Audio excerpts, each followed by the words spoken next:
नमस्कार, माझ्या चॅनलमध्ये सर्वांचं स्वागत आहे. एकदा कृष्ण भगवान आणि रुक्मिणी मातेचा संवाद तुम्हाला सांगणार आहे. एक विनोदानं गोष्टी झाल्या त्यांच्या प्रेमाच्या गोष्टी कशा केल्या देवानं रुक्मिणी मातेसोबत. तर रुक्मिणी माता असणाऱ्या कशा होत्या. कृष्ण भगवान आपल्या सभेमध्ये बसली होती आणि सभा विसर्जन केली आणि विलास सभेमध्ये कृष्ण भगवान आले. विलास सभा म्हणजे त्यांच्या फक्त स्त्री यायची होती, तिथं पुरुषांना कुणीही जात नव्हती. अशा ठिकाणी आल्यानंतर जगन्मातेला आनंद वाटला की कृष्ण भगवान येऊ लागलेत माझ्या मंदिरामध्ये म्हणून.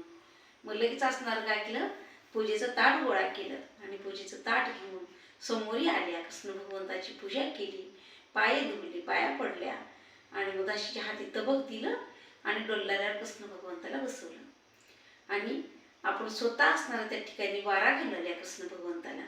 आणि कृष्ण भगवंताला बोलू लागल्या की आज माझ्याकडे येणं झालं. दररोज असणारं तुम्ही काय करता, गोपिकाकडे जाता आणि सगळ्याच्या अगोदर मला पटराणी करून आणलं. सगळ्याच्या पहिली मुठी कोण पटराणी तर मी आहे, रुक्मिणी माता. रुक्मिणी माता तर जामवंती झाल्या आणि जामवंती नसलं तर सत्यभामा, मित्रवंदा, कालिंदी, लक्ष्मणा, सत्रजिता ह्या अशा 8 पटराण्या आणि 116,108 ही अशा राण्या झाल्या देवाला. मग सगळ्या फिरता आणि मग ही वस्त्र जसं टाकून देता तसं झाले तुम्ही.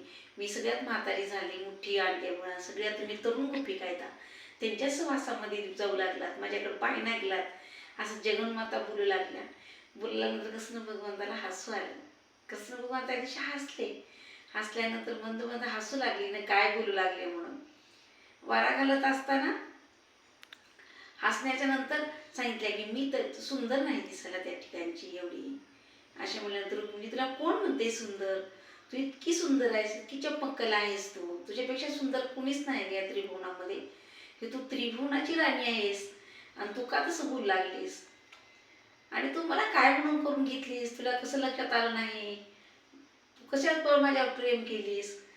सुद्धा बामणाला तू पाठवलीस आणि पाठवल्यानंतर मग पत्र लिहिलीस आणि ती पत्र तुझं वाचलो मी आणि तुला नेण्यासाठी मी आलो. मग माझं येण्याचं कारण काय होतं, तू राजे लोकाला करून घ्यायचं. तू राजाची मुलगी इतकी सुंदर आहेस की तुझ्या त्रिभुवनामध्ये सुद्धा कोण नाही आहे इतकी सुंदर असणारी आहेस. आणि तू जर चलालीस तर तुझ्या अंगाचा श्वास येते, इतकी 10 दिशा तुझ्या येऊन जाते. त्या हसायली तर या मंदिरामध्ये तुझ्या दाताचा प्रकाश पडते.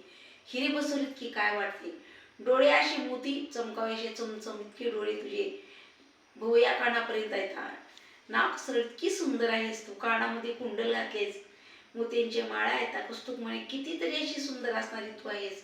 कानात तुझ्या कंकणाचा आवाज येते आणि पायात पैंजण. तू चलू लागलीस तर काय होते त्या ठिकाणी, तर वसंत ऋतू त्या ठिकाणी येते. आणि वसंत ऋतूचं आगमन झाल्यानंतर काय राहते माहिती आहे का, तिथं कोकिळा येते, तिथं गाणे म्हणते. वसंत ऋतूमध्येच कोकिळाचं आगमन होते, तिथंच गाणे म्हणते. तशा प्रकारे आणि तिथं मग कमळ उगवते आणि कमळानंतर पुन्हा तिथं भ्रमर येते श्वासानं.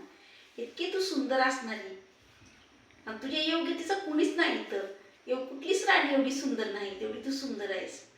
आणि मग तुम्हाला का करून घेतलीस, मी किती रानटळ, मी गवड्याचा मुलगा, लहानपणी गायी राखल्या, लहानपणी काय केलं, चोऱ्या केल्या म्हणून बायकाने मला उकळायला बांधलं, चोरी केली म्हणून. मी दही दूध चुरून खाणारा, मला राजसिंहासन नाही. मी कुठं बसतो तर गरुडावर बसतो, मला सिंहासन नाही, घोडे नाहीत, रथ नाही. मला रथ नसल्यामुळे मी काय करतो तर गरुडावर, गरुड माझं वाहन आहे. मला जिथं म्हणत तिथं गरुड येते, मी गरुडावर बसून जातो. आणि तू राजसिंहासन असलेल्या राजाला तू का करून घेतली नाहीस, तुला मलाच का करून घेऊ वाटलं. माझ्यात असं तू काय पाहिलीस, तू एवढी सुंदर एवढी गुरीपान आहेस आणि मी बघ सावळा.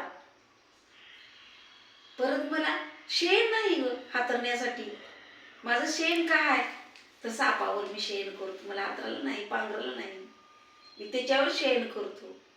मी समुद्रात राहतो, तिथं शेषावर माझं शेण. आणि तू असताना असं का केलीस मला. आता तरी शिशुपाळ, वक्रदंत, दुर्योधन, दुःशासन, जरासन एवढे मोठमोठे राजे या पृथ्वीस्थळावर आहेत, आता तरी तुम्ही माळ घाला त्यांना. मी गवळ्याचं पोरग, माझ्यापाशी काहीच नाही. आमच्या आजोबाचं आईचं राज्य आणि ते आजोबा करतात आमचे राज्य सध्या. आणि मग बघ तू कसली आहेस, भीमक राजाची कन्या. भीमक राजा म्हणजे या पृथ्वी स्तरावर इतका श्रीमंत राजा आहे, एवढा बलाढ्य राजा आहे की ज्या सोबतीला कोणी सध्या नाही, आणि त्याची तू कन्या आहेस असं म्हणल्याबद्दल रुक्मिणी मातेला एवढं वाईट वाटलं. आता म्हणल्या ती बिघडली, म्हणल्या बारी आता कुणीकडून काय झालं की काही कळणार गेले म्हणल्या. आणि अशाच बेशुद्ध अवस्थेमध्ये हातातल्या हातात ती असणारं पंखा वाराघराचा टाकला आणि तशाच पडल्या. आणि कृष्ण भगवंताच्या मग लक्षात आलं वाराघराचं कुठं गेलं कुठं पडल्या बघत्या तर काय. धनमंडोलाची उडी मारली आणि कृष्ण भगवंताने असंच रुक्मिणी मातेला उचललं आणि डोल्यावर आणून झोपवलं. म्हणजे ही काय मला आळी सुचली, मी कधीची थाटामस्करी करायला जात नाही, मी थाटामस्करी केली, हिला वाईट वाटलं, हिनं पडली, आता हिला कसं शुद्धीवर आणायचं. आणि मग दाशीला बोलवलं, मग तिथं पाणी आणलं, पाणी शिंपलं, तिला सावध केलं वारा घालून. आणि त्या मग पुन्हा केल्यानंतर रुक्मिणी माता सावध केल्या, फुल लागल्या. मग तिला कुरवाळलं, मांडीवर बसवलं, आपल्या पितराला दिलं असणारं तोंड पुसलं, कुंकू लावलं. तू असं का केलीस, आणि तू मला एवढी सुंदर आहेस, एवढी आवडतीस की तुझ्यापेक्षा वसुदेव देवकीची शपथ घेऊन सांगतो की दुसरी राणी मला कुठलीही आवडत नाही. मग अशाच प्रकारे झालं की नारद मुनीला वाटलं परपुरुषावर मन आहे का, म्हणून सगळ्या मंदिरामध्ये फिरल्या. कुणा मागलं, कुणी विणा घेतला, कोण शिव्या देऊ लागली. कोणती म्हणजे परपुरुष म्हणजे आम्हाला फक्त कृष्ण माहित आहे, तो परपुरुष म्हणतोस. सगळ्यांनी बाहेर काढलं मंदिराच्या. आणि मग एक राहिली कोण, रुक्मिणी माता. आणि रुक्मिणी मातेच्या मंदिरामध्ये गेल्याबरोबर रुक्मिणी मातेनं सिंहासन दिलं, आसन टाकलं, पाद्यपूजा केली नारद मुनीची. नारद मुनीनं तीच प्रश्न केला की परपुरुषापासून तू सुखी आहेस का. पर म्हणजे कोण आणि काय, ह्या दुसऱ्याच्या असणाऱ्या गवळणीवर कळालंच नाही.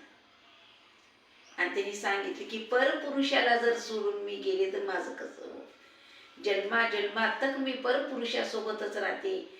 माझं शयन भोजन सगळं, फिरणं खाणं सगळं जे आहे ती मर परपुरुषापाशीच राहते. नारद मुनी, ह्याच्या पलीकडचा कोणच नाही आणि ह्याच्यापेक्षा श्रेष्ठ ही कोणच नाही, आणि तो एकच मला असणार आहे, आवडतो कृष्ण भगवान, म्हणून मी याला वरलेला आहे, म्हणून परपुरुषासोबत मी आनंदाने आहे. असं म्हणल्यानंतर नारद मुनीला आनंद वाटला. रुक्मिणी मातेला आशीर्वाद दिला, तर तस तो म्हणले आनंदानं स्वर्गाशी निवास करण्यासाठी निघाले.